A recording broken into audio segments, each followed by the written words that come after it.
Ian Gary a lancé ce qui est sans doute le défi le plus audacieux de l'année, en exposant un plan précis pour mettre fin à la série légendaire d'Islam Makhachev et s'emparer du titre des poids welter. Selon lui, il se situe un étage au-dessus de tous les prétendants de la catégorie des 170 livres, y compris Shavkat Rakhmonov, le seul à l'avoir vaincu un jour. L'affaire Shavkat reste brumeuse. La blessure était vraiment grave, et pendant plusieurs semaines, des médias russes affirmaient qu'il songeait à arrêter, convaincu que l'organisation privilégiait la popularité au mérite sportif. Pourtant, Rakhmonov semble désormais revenu aux affaires, concentré sur son retour. Gary ne s'est pas arrêté là. Il a critiqué l'équipe d'Islam, accusant leur choix d'adversaire d'être prudent et calculé. Selon lui, ils veulent affronter Kamaru Usman parce qu'ils le considèrent comme l'option la moins dangereuse. Gary soutient que le Nigérian ne pèse plus dans la division, presque 40 ans, à peine dans le top 10, et loin de la course au titre. D'après lui, si Islam réclame ce combat, c'est simplement pour obtenir une facile 17e victoire consécutive. L'Irlandais insiste.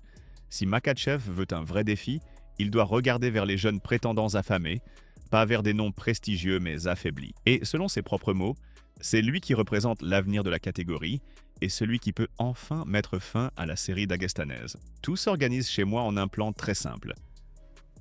D'abord, je réglerai le cas d'Al-Mohammad, de manière à ce qu'il ne reste aucun doute sur celui qui doit obtenir la prochaine chance au titre. Ensuite, je mettrai un terme à la série victorieuse d'Islam Makhachev, qui dure depuis 7 combats. Il n'atteindra jamais 17. Le prochain adversaire, ce sera moi. Après cela, je défendrai la ceinture contre Shavkat Rakhmonov. C'est une question de principe. J'ai besoin de cette victoire pour prouver à tous, au monde comme à moi-même, que je suis d'un niveau bien supérieur. Puis viendra le combat contre Carlos Pache. Et là, il repartira sans ceinture. Le tout devra se dérouler dans l'endroit le plus magnifique au monde, dans son pays, qui est devenu depuis longtemps ma seconde patrie. Et pour être franc, les Brésiliens m'aiment bien plus que lui. C'est un fait. Lorsque la conversation a tourné vers le top 5 des poids welter, Jack Della Maddalena s'est retrouvé sous un feu nourri après sa défaite contre Islam Makhachev. Ian Gary l'a attaqué presque aussitôt, affirmant que Jack n'avait opposé aucune résistance et s'était littéralement écroulé dès qu'Islam avait commencé à presser. Gary assure même que DDM cherchera des excuses à 100% au lieu d'assumer la défaite, ce qui n'a fait qu'alimenter la polémique. Puis TJ Dillashaw a analysé toute la situation dans son podcast, décortiquant chaque erreur technique de Jack, des réflexes défensifs aux séquences au sol. Mais même TJ a reconnu que rien de tout cela n'aurait changé l'issue. L'école de lutte d'Islam est l'expérience d'une vie entière.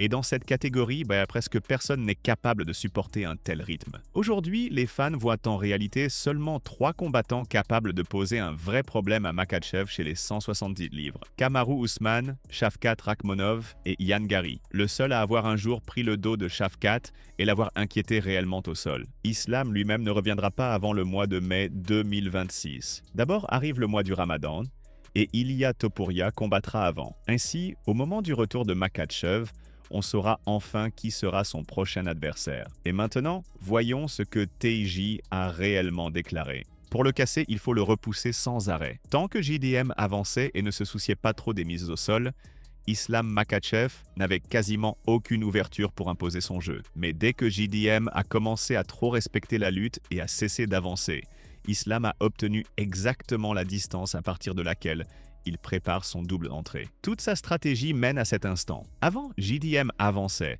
envoyait de lourds crochets, gardait Islam sur le pied d'arrière, lui relevait le menton et le forçait à reculer. À ce rythme, il pouvait l'avoir. Mais dès qu'on lui laisse de l'espace et qu'on le met à l'aise, il plonge immédiatement dans ce double shoot, et vite. Ses entrées sont vraiment fulgurantes. Islam a un striking correct, mais sa vraie arme n'est pas le coup lui-même, c'est la menace du takedown. Il ne vient pas d'une école de lutte traditionnelle. Il a derrière lui des décennies d'entraînement spécifiquement pour le MMA. Au sol, il tente des trucs comme des buggy choke et autres variations, mais du jiu-jitsu pur, ce n'est pas du combat. Pas du tout. On ne peut pas juste faire du jiu-jitsu et espérer que ça se transpose à l'octogone. Il faut apprendre le jiu-jitsu pour MMA. C'est un sport totalement différent.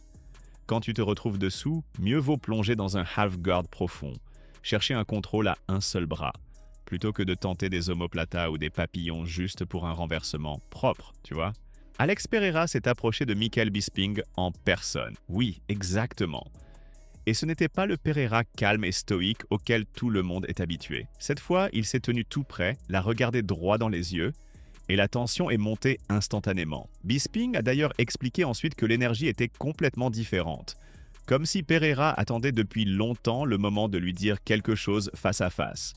La scène s'est encore envenimée lorsque l'entraîneur d'Alex, Plinio Cruz, s'est mis à répondre à Bisping avec des remarques piquantes, et tout est rapidement devenu une confrontation ouverte. Mais d'où vient ce conflit? Tout remonte aux propos tenus par Bisping après la perte de ceinture de Pereira face à Magomed Ankalaev lors de l'événement UFC 313. Bisping avait alors mis en doute l'état d'esprit d'Alex, affirmant qu'il paraissait mou, sans envie, sans la fin de gagner. Visiblement, Pereira ne l'a pas oublié. Depuis cette nuit-là, il gardait un ressentiment. Et cette récente rencontre fut la première fois où cela a éclaté au grand jour. Et pour être honnête, Bisping n'avait rien dit d'extravagant. Le premier combat contre Ankalaev était réellement difficile à regarder. Alex semblait détaché, pas pleinement investi. L'exact opposé du revanche, où il l'a écrasé comme un rouleau compresseur, sans laisser au Dagestanais la moindre chance. À présent, Pereira devrait affronter soit Carlos Ulberg, soit le vainqueur du combat Thomas Spinal. Cyril gagne en l'an 2026. Bon, regardons maintenant la scène de leur altercation.